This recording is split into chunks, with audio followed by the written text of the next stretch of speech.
So now we will begin with our first invited talk. Our first invited speaker is Mr. Somen Patnaik. Mr. Somen Patnaik is currently a senior director in research and development at Teva Pharmaceuticals, Western Florida, USA, formerly Western Pharmaceuticals. Since joining Western Pharmaceuticals in 2008, Mr. Patnaik has held increasing positions of responsibility in R&D management. He has led research efforts in oral sustained and controlled release dosage forms through multiple novel technologies. Mr. Patnaik is a research professional with proven expertise in development and management of R&D operations, project management, and process excellence in the pharmaceutical industry. In Mr. Patnaik's current role as senior director, he is responsible in the management of there is 7.2. Paul Elrich. Paul Elrich, you are written, no? Sir is asking what is the 7.2. Copy paste. Okay. So in Mr. Patnaik's current role as senior director, he is responsible for the management of development from small scale to commercial scale through collaborating with operations, quality, legal, business development, and regulatory affairs to achieve timely filing and getting agencies approval and product launches. Mr. Patnaik has been working with Teva Pharmaceuticals for over 12 years. He has developed multiple products through different platform technologies. He has expertise in various technologies like osmotic, bilayer, push, pull, and monolithic systems, MUPS, which is multi-unit pellet system, metric system, delayed release, coating control drug delivery systems, compression coated, bilayer, Worcester coating, hot mat extrusion, spray congealing, etc. Mr. Patnaik has proven record of accomplishment for working on novel drug delivery systems. Previously, Mr. Patnaik was a research scientist at Core Pharma LLC and served as a group leader at Sun Pharma Advanced Research Center, India. Mr. Patnaik has over 18 years of experience in development and commercialization in the pharmaceutical industries. Now, I would like to invite Mr. Patnaik to deliver his talk. Over to you, sir.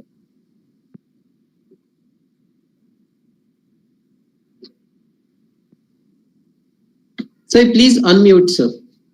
You can unmute first. Hello. Yes, you are audible. Now you can share the presentation. Yeah. So, hello and good morning, everyone. So, thank you for having me. And my name is Somen Patnaik. I'm working as a senior director in research and development at Teva Pharmaceuticals, and also I'm holding R&D head position in Teva Pharmaceuticals. Today I'm going to speak about the abuse deterrent and the tamper resistance for the opioid formulations and its changing regulatory requirement. So before I start, I would like to thank Dr. Hemant Jadhav, the head of the Department of BITS Pilani, and all the faculty members of the BITS Pilani for giving me this opportunity. And it is an honor for me to present my experience with this wonderful audience. So this abuse deterrent and the tamper resistance of opioid formulation, why it is so important? The reason it is important that it's a problem. It's a big problem in not only United States, it's all over the world due to the way it is abusing. So basically, if we see some statistical data, like more than 650,000 opioids are dispensed every day in US, and 3,900 people who takes it and abuse it. And on an average, the death from that is 78 people every day. Sorry, I forgot to put my presentation. I'm sorry about that.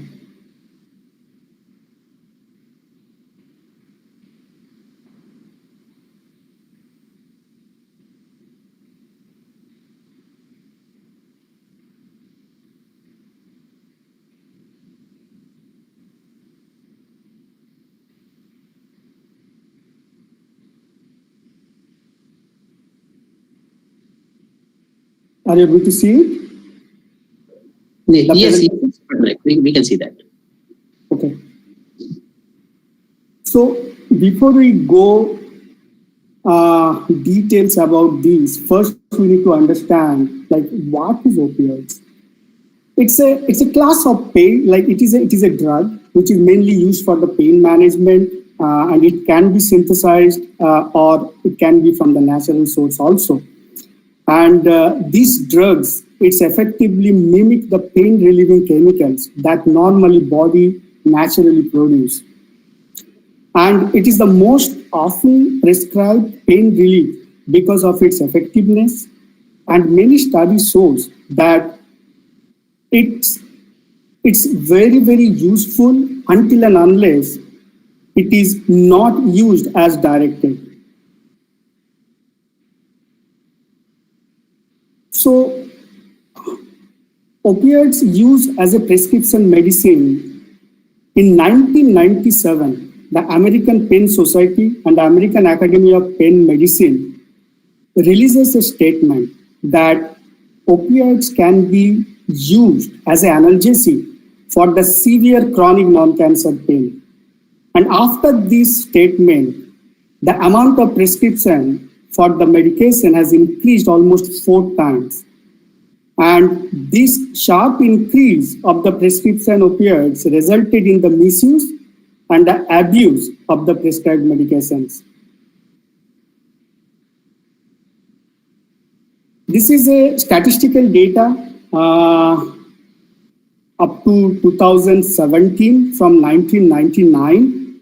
We can see that it is the second most prescribed drug behind the marijuana. And there are five-fold increase in non-medical use of the prescription opioids. Since 2005, on an average, 18,000 days. And sorry,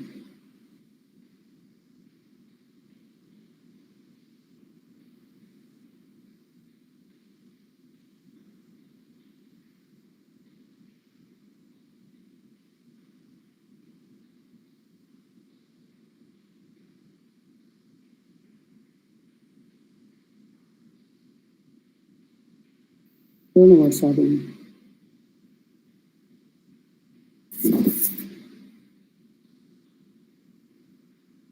I'm extremely sorry. I'm not used to this system too much, but I'm sorry.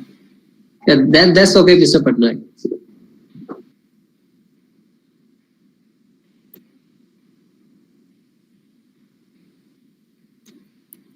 And it cost almost 72.5 billion every year.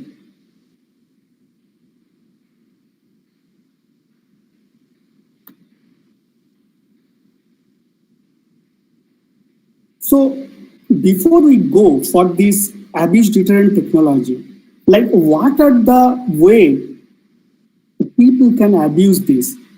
Like they can swallow it, they can crush it and then swallow it, they can crush it, then snort it, they can crush it, smoke it, and even it can dissolve and inject it.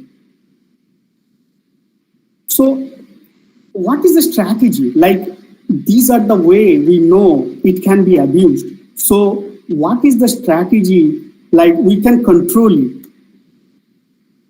Basically, the regulatory agency, which is US FDA, they have couple of benchmark, like they want to, like which is already established, like a prescription drug monitoring program, REMS system. Basically, it's a risk evaluation and the mitigation strategy, and the increased present awareness by different government and the non-government organization.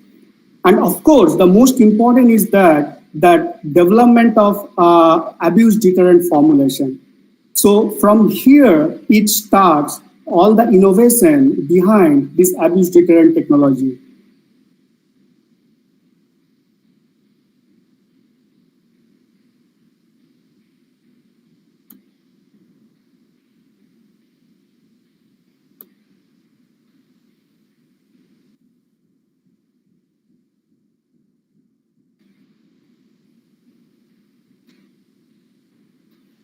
So what is actually this abuse deterrent technology? In a simple word or the layman word, that this is the same dosage form which provides the same pharmacokinetic as non-abuse deterrent product, but the dose cannot be abused. So basically, it will provide all its effectiveness as it is mentioned in the label, but it cannot be abused. So these are the categories which industry or in academics, like they have evaluated or currently available. Like the first one, which we can see, the physical and chemical barriers. Basically, this is the most, like whatever the dosage form is available currently in the market, that is based on this technology, which is physical and chemical barrier. Basically, there is no way we can cut, we can crush, we can chew, we can grind. And the second one is the agonist-antagonist combination. We know the product which is currently available in the market, which is morphine naltrexone. The brand name is Ambeda. So it's a combination of agonist and antagonist. And the third option is that, like, we can incorporate something which is irritating, like a sodium lauryl sulfate, SLS kind of things. Like when we put it, people cannot take it through the nasal route because it creates the irritation. Another thing is that the delivery system. Maybe we can design the drug in such a way that it offers the resistance to abuse, or maybe non-molecular entities or the prodrug. It can be developed, or a combination of all of the above, any combination of all of the above, or maybe a novel approach, which is not even mentioned over there.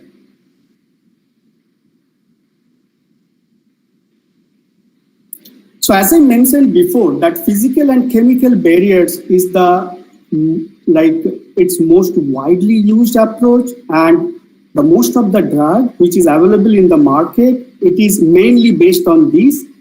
And for this technology, the one of the most important polymer which is used is the polyox, which is polyethylene oxide.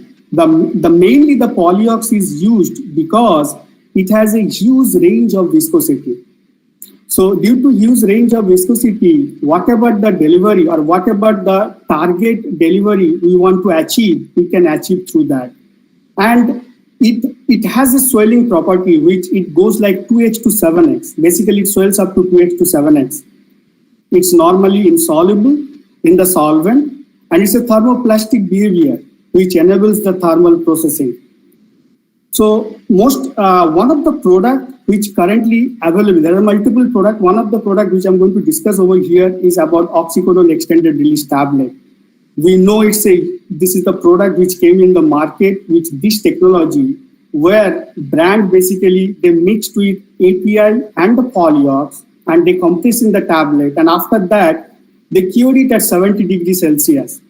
So when they cured it in the 70 degrees Celsius, basically PO matrix tablet, it became a high physical strength because due to the fusion between the PO particles, and the tablet become very difficult to abuse.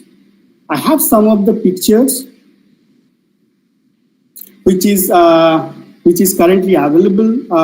Basically, if you see in the left side, this is the old OxyContin. You can see the powder form of the old OxyContin, and this is the right side picture which says the new OxyContin. Basically, this is nothing but, like, due to the thermal fusion, you can see there is no way we can make it powder. And if you want to put some solvent, water, whatever way we want to put, it becomes basically gel. So it is quite impossible to take the drug out from that. So what happened due to this? Okay, this is the grinding test, which is thermally cured tablet. You can see the left side is the total tablet, and the right side you can see this is after grinding. So it's so hard, it's very difficult to grind. So once they brought this, then what happened? Almost 60% the amount of prescription for the people who are abusing it went down to 60%. And not only that, the number of poison control calls about the overdosing on OxyContin, it's fell by 42%. So, because on 2010, the abuse deterrent formulation of oxycodone year formulation came in the market.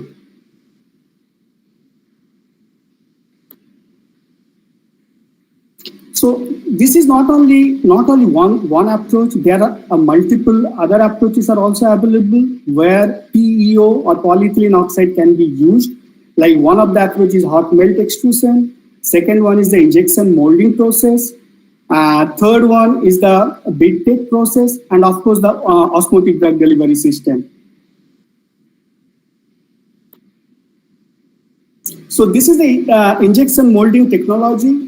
Basically, it's a Guardian's technology, which is by Eaglet Corporation. So what happened here? We take the code tablet, we put the code tablet in a mold, and then a molten mass which pour inside that mold, and then you do the same thing in the opposite side also, and after that you get a finished product tablet which is coated with the molten mass of polyethylene oxide, which there is no way we can abuse it, we can crush it, or we can cut it.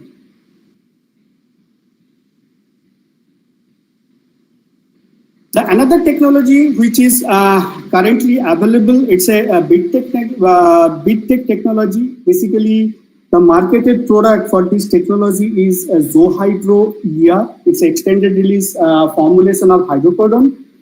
If you see the picture, like you have 20% hydrocodone IR, 80% ER, and the inactive PEO. Basically, these three colors, if we can make the same color, there is no way we can identify which one is IR active, which one is ER active, and which one is the PEO pellets.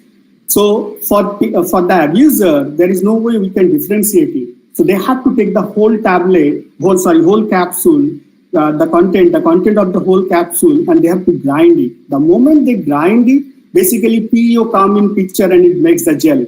So you cannot inject it, or you cannot abuse it in any other way. So this product is currently available in the market.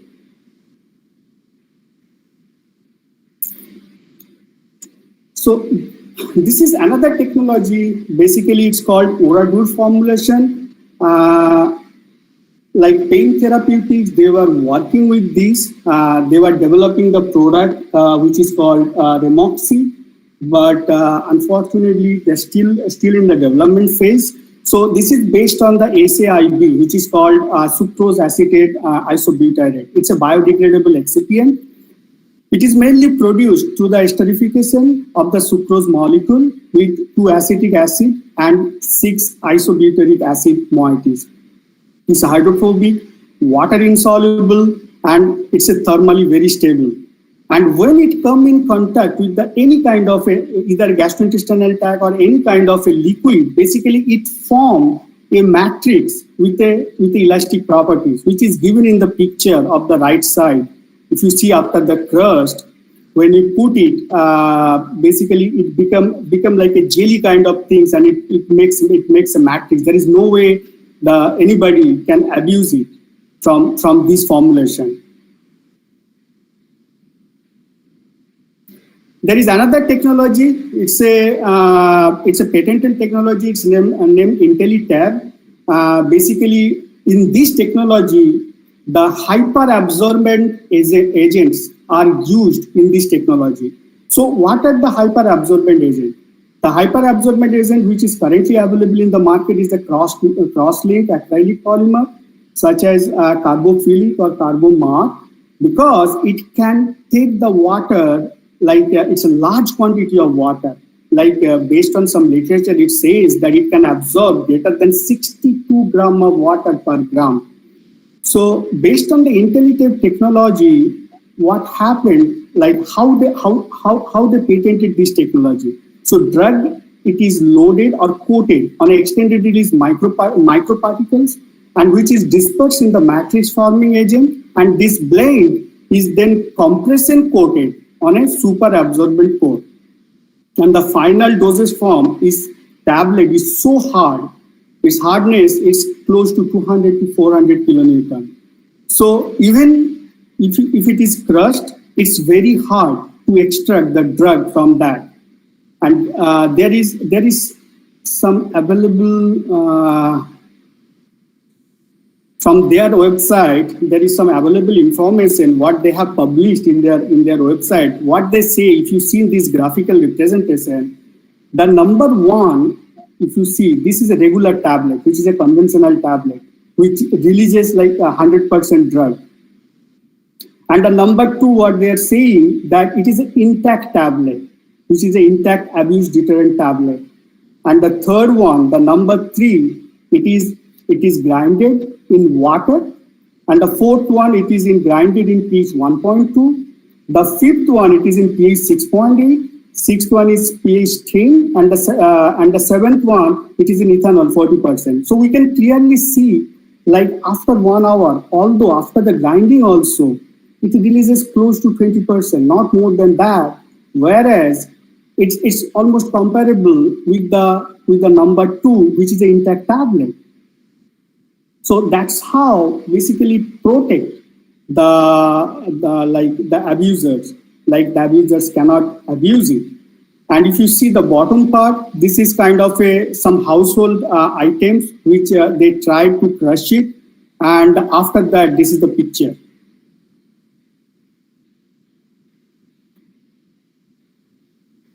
The next technology is the DETERx technology. It's a Collegium Pharmaceuticals patented technology. And this is not only the abuse deterrent technology, even the manufacturing process for this technology is also unique. It is by the spray congealing. The current product which is available with this is oxycodone. It's called Extenza. So what they did, basically, they took the oxycodone, which is not the salt. They took the oxycodone base, and then they put the myristic acid, which makes the oxycodone myristic, and then they made the formulation with the other ingredients like other fatty acids and waxes. So what happened when they spray congelate? Basically, when they spray congelate, it make the spear, which looks like a pellet, but it's difficult to abuse. And as per their claim, like it cannot be abused to crushing, it cannot be abused by dissolving, injecting, snorting, smoking. So this is their claim, and it is because I have developed this product, I know, so it is.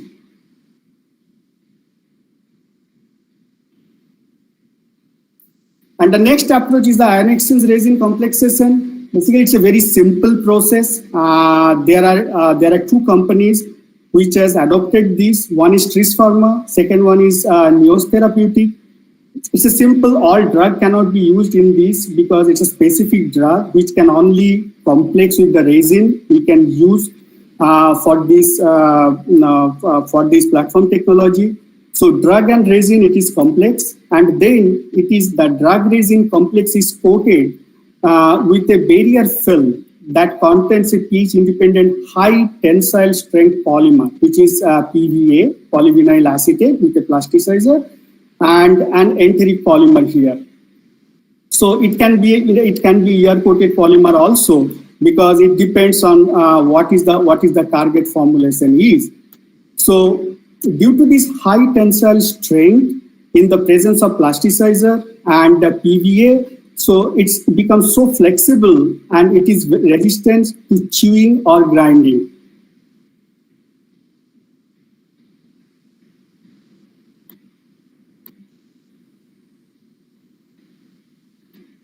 The next technology is sanitary bond technology, which is by Inspirion Technology LLC. The product which is manufactured or based on this technology is called Morphabond. It's a morphine sulfate. It is again an abuse deterrent technology. So it has a core, which is a placebo core. Basically, this placebo core has all like high gelling agent, like high viscous polymer. On that placebo core, it is coated with a super flexible polymer like Eudragit Ne30D. They claim it as a seal coat.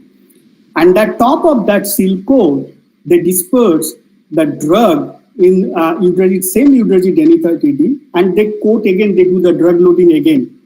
And then the tablet was cured. So when the tablet is cured, what happened between the seal coat and the drug coat, in between the drug, it creates a matrix which controls the release of the drug from the dosage form when it is taken as it is. So in that case, the placebo coat has no role in the dosage form if it is taken as it is. But if someone tried to abuse it, what happened? Then the placebo coat comes in picture and it makes a gel. And then it becomes difficult to abuse. So this is also unique technology from Inspirion Technology LLC. And this technology, I believe we all know, which is a agonist and antagonist combination. It's called Ambeda. It's a morphine and naltrexone. So naltrexone, we have the inner core. Here, naltrexone works as a sequester, and it is coated up to 200%. And then on top of the coated naltrexone, the morphine is loaded. And then on top of that, it is ER coated. So when the capsule is taken as directed, basically naltrexone doesn't release in the body because it's so much coated, it doesn't release, only morphine releases. But if someone tried to tamper it, like a break it or crush it or something, then naltrexone comes in picture and it blocks the morphine effect.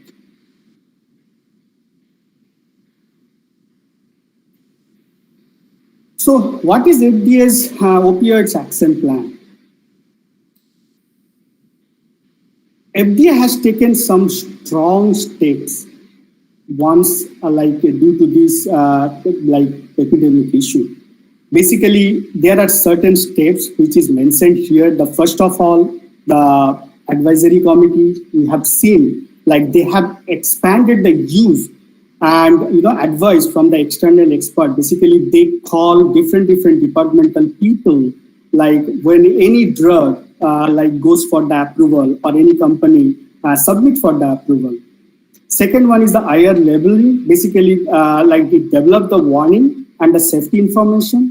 The post-market is very important. Every company has to report the serious risk of misuse and the abuse with the long-term use, REMS program, and then abuse deterrent, it's an innovation and a generic abuse deterrent formulation and the product development, and supporting the treatment, access to overdose treatment, safe prescribing, new classes of pain medicine, and of course the risk benefit, like reassess the risk benefit framework and incorporate the broader public health impact.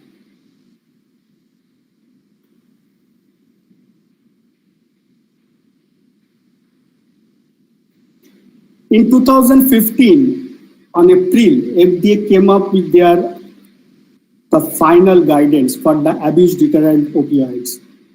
So they put the evaluation and the labeling. There are 4 things which they divided in 2 parts, pre-market study and the post-market studies. In the pre-market studies, they put the laboratory manipulation and the extraction, pharmacokinetic studies, and the clinical abuse potential studies. And the next one is the post-marketing study. So when in 2015 this guidance came, it was mainly applicable for the branded product. But later on, they come up with another guidance, which basically in line with the same what is there in 2015. So their expectation is that the generic manufacturer also follow the guidance, what brand is doing and how the brand product is behaving with all those abuse criteria. So the category 1, they are saying the in vitro manipulation and the extraction. In this, it's a main understanding of the product characteristics and the performance. with the like spoons or cutter or coffee grinder or maybe heat treatment and the cold treatment, etc. And extraction and the solubility study mainly used, it's commonly used by solvent. Basically, it has a 3 tier. It's a tier 1, tier 2, and a tier 3. If you go through the FDA guidance, like tier 1, this says water. Tier 2 is the vinegar, ethanol, isopropyl alcohol, and all these things. So they have categorized, and that's the way we have to, like any, whether it is a brand or whether it is a generic developer, they have to follow that. And again, the PhD evaluation is very important because nasal is one of the route where abuse can be done. They have a PhD specification also.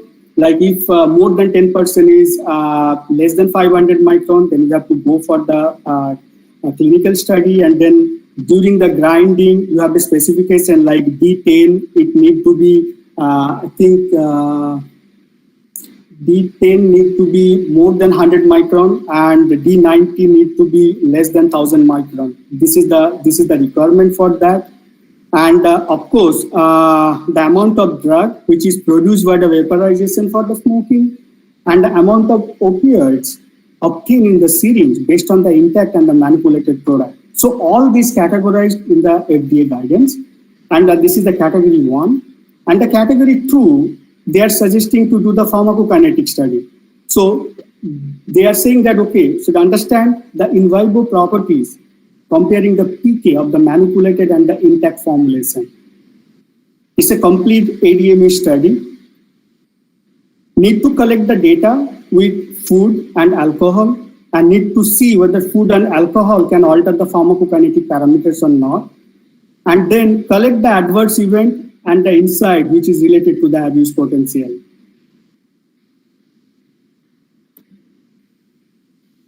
The category 3, which is a clinical abuse potential studies. So in these, like clinical abuse potential studies is need to be carried out with the people who are actually abusers. So basically the study need to be done with the abuser. And this study should be double-blinded with a placebo control and the positive control crossover design. And the subject included, it should experience enough to distinguish the active and the placebo to improve the power of the study. And a detailed study design and the statistical analysis requirement is detailed in the guidance.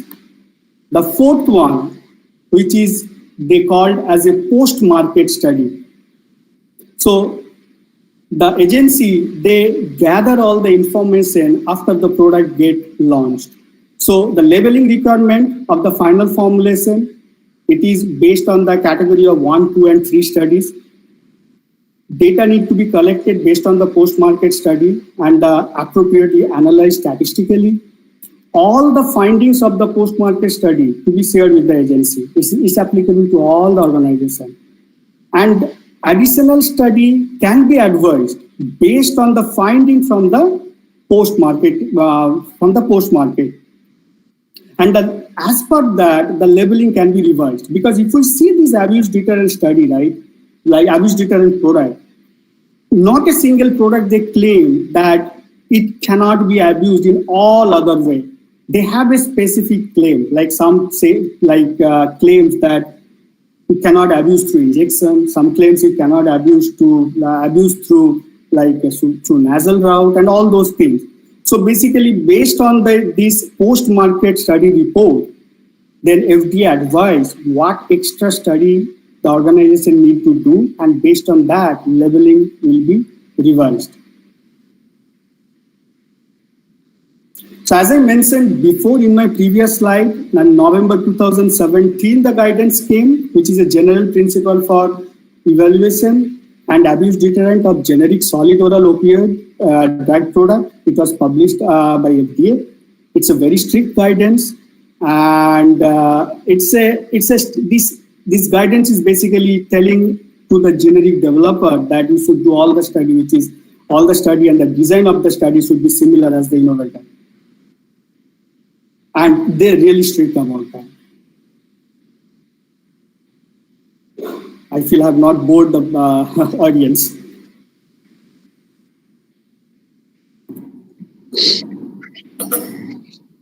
So thank you, Mr. Patnaik.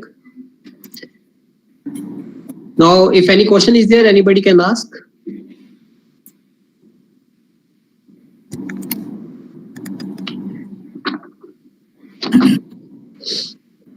Yeah, thank you, Dr. Patnaik, for this wonderful presentation. I hope you can hear me. Yeah. Yeah. So this is Dr. Pinakin Galpe. I'm working in Cipla. So as you said, it is very correct that not all formulations are abuse proof. They are abuse deterrents. That's why the stringent nature of the FDA guidance comes into the picture. So when I recall that oxycodone drug, even the Purdue claims that it is going to get act throughout the 12 hours period, but in fact it is not. And there are somehow there are ways that people in the United States are still doing abuse with that. So the main the problem which as a patent landscape I have seen is that okay, in one end you try to control the release of the product, okay, and if you keep the product in a water for say 24 hours, it is trying to release the drug slowly. So can a person still abuse using that water, having that drug concentration which has been kept for 24 hours? Yeah, so it's a good question. If you see the FDA guidance, right, they are very specific about the time, how much time you need to do the testing. Like if you see, like suppose for the smoking study, they're very particular. You have to do up to 30 minutes at 200 to 300 degrees Celsius. See, nothing can be. It is impossible apart from, I will say, agonist antagonist formulation, which is it's a biased, because some medical practitioner, if you see, they don't like it because you are giving an extra drug which is not required. But apart from that, there is no formulation can be 100% abused if abuser want to abuse it. Yeah. It's impossible because the drug is designed to release the active ingredient for up to 12 hours or 24 hours, whatever target it is. So if you put that for that much time, it's going to release. And then when it's going to release, the abuser can filter that and they can evaporate the water and then they can use it. So that's why it's very specific in the FDA guidance. Even if you see that the water and all those alcohol and everything, they say is that the solvent what you are using, is it injectable? Can you inject it? Yeah. If it is not injectable, then you are good. But can you evaporate it and use it? If yes, then you are not good. You have to be comparable with the brand. Exactly. So it's kind of like So that becomes then very very difficult for a generic to match the bio and surpass the patent landscape and then come up with a different formulation and still get the FDA approval with AB rating. That's very very difficult. Agree. If you see the approval from agency for this kind of formulation, I would say it's minimum. Very few companies you will see they are getting the approval for the product which claimed as an abuse deterrent product. Right. Due to this stringent requirement. And now if you see they're coming with now they are saying you not only have to pass the bio, you have to pass the bio after you deform it. You have to do the nasal study. You have to do they're coming with all those things because they knows that we have our own limitation. We know the patented technology. We cannot just go and copy that. We have to work around that. So that is the reason I believe we are coming with all this kind of requirement. Right. Thank you so much.